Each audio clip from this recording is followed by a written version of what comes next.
I really see one of the sort of the gateway uses of AI being customer excellence throughout the organization, really understanding the customer, bringing those insights to bear in everything you do, from designing products to thinking through the customer lifecycle. I think we all kind of unanimously agreed the highest order is the customer experience. Yes. Yeah. And so coupled with now the technology is there, we've got access to these vast amounts of data, we can now create these experiences, and this notion of bringing human and machine together, not versus each other, but together, can really I think accelerate that creation of those customer experiences. And we have multiple exponentials that are all occurring at the same time and feeding off each other. You have, we've been talking about data and the ability to extract more about our reality than we ever have before. The tooling is racing along as well, and so that is democratizing the availability of these technologies to a much broader user group than has ever been available for in terms of implementation.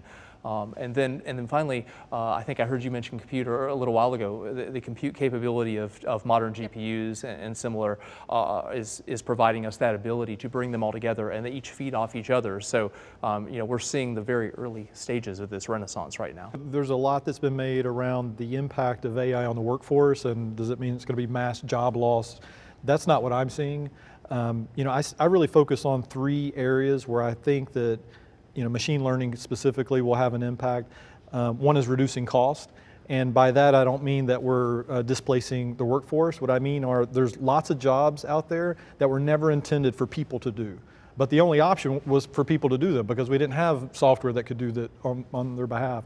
So I think there'll be a lot of those types of jobs, repetitive, that it's not ideally suited for humans to do in the first place. Yeah. Second is increasing efficiency, and oftentimes you'll hear about potentially giving people superpowers in their job, right? Where not only can they do their job, they can do it a lot faster, a lot better, and they can be much more productive.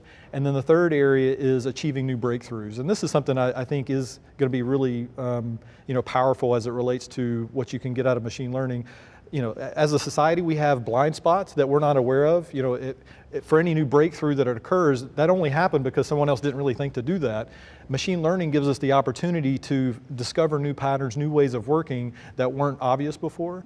And so I think we're going to be able to see all sorts of interesting new capabilities in the enterprise as it relates to that. So let's get specific though. He raises a great point. There's a particular word that you said, and that was kind of superpowers for humans, and I think that is where so many of us are driving toward, in that you go to your place of employment, and as you walk in, the environment and the sensors know who you are. They understand what your job is. They understand the tools that you need to do that job, and they align those robots, the various automation, and the human is really in the center of that, conducting what is essentially a symphony of automation to supercharge their ability to get their work done.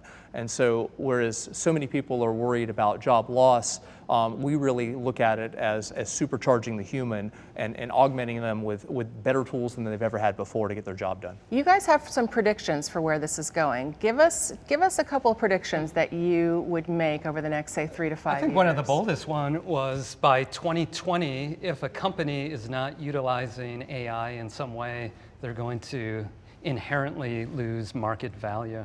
I think we were pretty confident. You and your company have done some great research on that, and I think it's pretty well substantiated. I think the topic that we just brought up, the man plus machine, would be much better than either one on their own. That's true in the enterprise world as well. I know there are a lot of AI playing games that's beating all the human champions, but I think it's just keep that to aside. So it's much more the two working together.